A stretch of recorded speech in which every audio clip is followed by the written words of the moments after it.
একদিন আপনাদের সামনেই সে সংবাদ সম্মেলন করতেছিল ম্যাক্স অভি, সেই আপনাদের ক্যামেরার সামনেই তো আমাকে উনি কল দিল। আপনাদের ক্যামেরার সামনে উনি আমাকে কল দিয়েছিল, 1.5 মিনিট কি 2 মিনিট আমি আপনাদের সামনে ক্যামেরার সামনেই কথা বলেছি এবং আমার পাশে আলম ছিল। না সেটা যখন রিয়ামণি কেন মামলা করলো, মেরেছে তো ম্যাক্স অভিকে, তাই না? হ্যাঁ হ্যাঁ হ্যাঁ, এই কথাটা কিভাবে বলে গাধার মতো? ম্যাক্স অভি তো আমার বাসায় ছিল, হেনস্থাটা তো আমার বাসায় হয়েছে, আমার তো বাসা ছাড়তে হয়েছে, আমাকেই তো সে হেস্তনেস্ত করলো আমার বাসায়, সে গুন্ডা বাহিনী নিয়ে আমার বাসায় গেছে। ওটা কি ম্যাক্স অভির বাসা ছিল? বাসা তো আমার ছিল। আমার বাসায় হচ্ছে গিয়ে আলম আসছে, ম্যাক্স অভি আসছে, আমি ছিলাম, আমার ফ্যামিলির লোক ছিল, একটা ডিসকাস হবে সেই বিষয়ে আমরা বসছিলাম।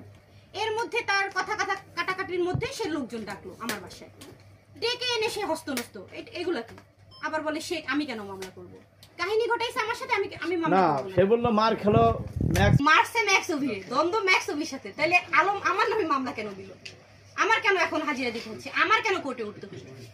আপনি আমার নামে কেন মামলা দিছিলেন? আমি কি করেছি? আপনার কথা, আপনি বলেন ম্যাক্স অভিকে মারা হয়েছে, রিয়ামণি কেন মামলা দিল? তাহলে আপনি ম্যাক্স অভিকে মারা হয়েছে, তাহলে আপনি আমাকে কেন মামলা দিছিলেন? আমার তো এখন ডেটে হাজিরা দিতে হচ্ছে।